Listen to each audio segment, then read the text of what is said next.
नाज़रीन, जहान निस्मा के एक और एपिसोड में हम आप सबका इस्तकबाल करते हैं। जैसा कि आप जानते हैं कि अपने इस प्रोग्राम में हम आपके सामने ऐसी बावक़ार, बाइख्तियार और पुरअसर ख़वातीन को पेश करते हैं जिन्होंने न सिर्फ ये कि अपनी ज़िंदगी में कई संगे मील तय किए हैं, बल्कि दूसरों के सामने भी वो एक काबिल तक़लीद, मिसाल और नमूना बनकर सामने आती हैं।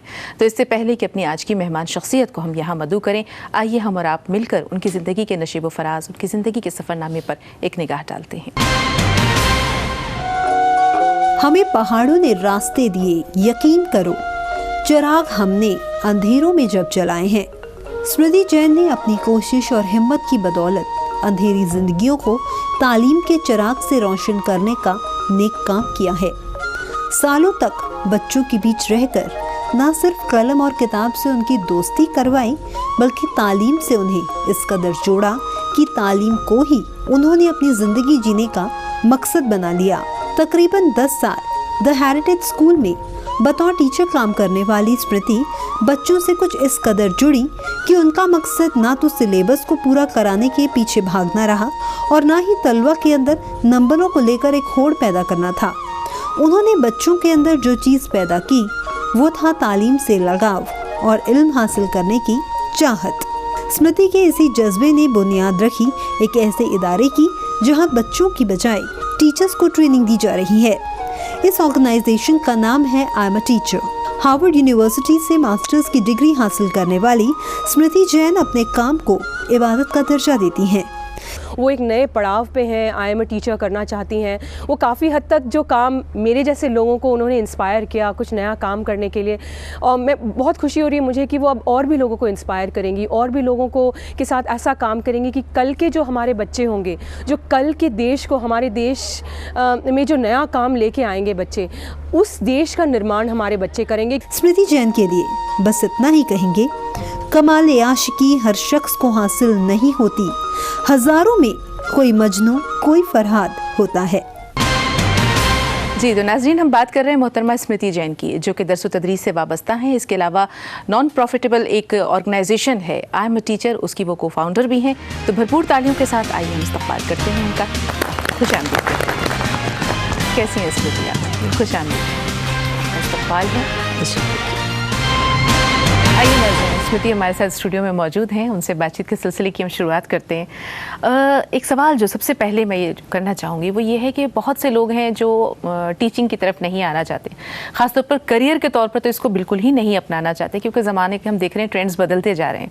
फिर आपने एकेडमिक्स की तरफ आने का कैसे सोचा, ख़ासतौर पर टीचिंग लाइन को क्यों मुंतखब किया? ये आपका बहुत अच्छा सवाल है और मैं पूरा तरह अग्री करूँगी कि कोई नौजवान लोग जो हैं, जो बच्चे हैं आज के, वो टीचिंग की तरफ नहीं आना चाहते हैं और बहुत ज़रूरत है उस तरफ जाने की। और इनफैक्ट मेरे साथ भी ये एक्सीडेंट रहा। It wasn't a choice that I made consciously. Accidentally, I ended up in teaching, and I'm so grateful that I am here. उस टीचिंग में आकर जितना मुझे सीखने को मिला, मुझे नहीं लगता मैं अगर कुछ और कर रही होती तो इतना सीखने को मिलता। स्मृति, यहाँ आपने लफ्ज़ इस्तेमाल किया एक्सीडेंटली, यानी हादसाती तौर पर। तो हम जानना चाहेंगे कि ऐसा क्या था जिसने आपको इतना शॉक किया कि आपने सोचा कि नहीं, मुझे इसे एज ए करियर चुनना है? मुझे लगता है कि हमारा एजुकेशन सिस्टम ही इतना अपने आप को समझने का मौका नहीं देता, इसलिए इतना वंडरिंग हुआ। और उसके बाद एक्सीडेंटली इसलिए शब्द यूज़ किया कि मेरी शादी हुई और उसके बाद जब मेरा पहला बेबी हुआ तब मैंने सोचा प्रॉबेबली टीचिंग में जाकर शायद मैं अच्छी पेरेंट बन पाऊँ।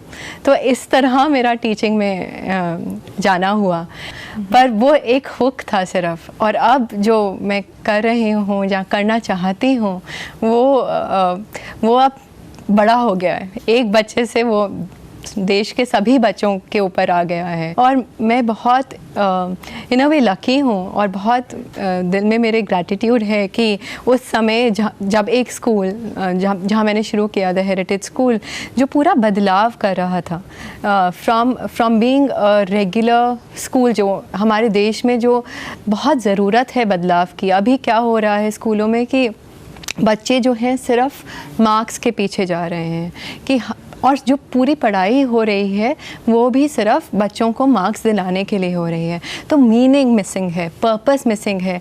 मैं कौन हूँ, क्या करना चाहता हूँ, मुझे किस चीज़ से खुशी मिलेगी, मैं कैसे अपने देश को, अपनी कम्युनिटी को वापस दे सकता हूँ, इस बारे में हम कोई बातचीत नहीं करते हैं। ना बच्चों को सोचने का मौका है। हमने अपनी जो जर्नी है, हम 60 टीचर्स थे शुरू में, शुरू किया पूरा जर्नी ये सोचकर कि हम कौन हैं, हम क्या हैं, हमारी क्या ड्रीम्स हैं एज अ पर्सन, हम क्या चाहते हैं, और फिर हम अपने क्लासरूम में क्या बदलाव कर सकते हैं। हम अपने को जानें ताकि हम अपने बच्चों को अच्छे से जान पाएँ। तो उस तरह वो बदलाव शुरू हुआ। So I have been a part of a change process that has really helped me to grow as a person. So धीरे धीरे करके जब अपने में बदलाव आया, तब क्लासरूम में बदलाव आया और स्कूल में बदलाव आया। तो आज हमने देखा कि उस बदलाव से वो जो हमने क्लासरूम्स में चीज़ें शुरू की, real life experiences, more experiential education, more connected to reality, giving that space to children to think, वो बच्चे अब ज़्यादा सवाल पूछते हैं, खुश हैं। इवन वीकेंड, सैटरडे संडे को भी बोलते हैं हमें स्कूल जाना है। ये बहुत बड़ा अचीवमेंट है जब बच्चा खुद कहे कि नहीं मुझे स्कूल जाना है, घर नहीं रहना, स्कूल जाना है। स्मृति, एक छोटा सा सवाल और, जब आपने ये एक्सपेरिमेंट्स किए, क्या नतीजा निकला? कितने दिनों में आपने महसूस किया कि हाँ कोई भी हम चेंज जो है उसको हम तब्दीली हम ला सकते हैं? तो कैसा महसूस हुआ जब आपको लगा कि हाँ हम सकारात्मक कोई नतीजा सामने आ सकता है हमारे?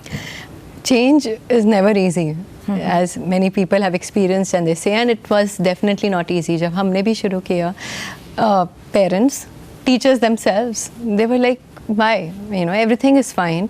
बच्चों के 90% आ रहे हैं, सब कुछ हो रहा है। और आज भी कई लोगों को लगता है किस चीज़ के लिए बदलाव चाहिए। तो वो कठिन समय था कि पहले तो ये एक्नॉलेज करना कि कुछ कमी है, कि वो चाहिए। तो बहुत डायलॉग्स हुए, बहुत रिफ्लेक्शन हुआ, हमने बहुत अपना जीवन को गहराई से देखा कि हम जब एक स्टूडेंट थे तब क्या मिसिंग था हमारे क्लासरूम में। तो वहाँ से जर्नी शुरू हुई। पेरेंट्स के साथ बहुत घंटों, महीनों डायलॉग्स चले। उसके बाद धीरे धीरे करके ये चेंज प्रोसेस हुआ, और अब कई टीचर्स के लिए काफ़ी लाइफ ट्रांसफॉर्मेशन एक्सपीरियंस रहा। हम इस पर भी बात करेंगे स्मृति, क्योंकि एक ब्रेक का वक्त हो रहा है, इसलिए यहाँ ब्रेक ले रहे हैं नाज़रीन, लेकिन लौट कर आएंगे तो गुफ्तगू के सिलसिले को यहीं से आगे बढ़ाएंगे।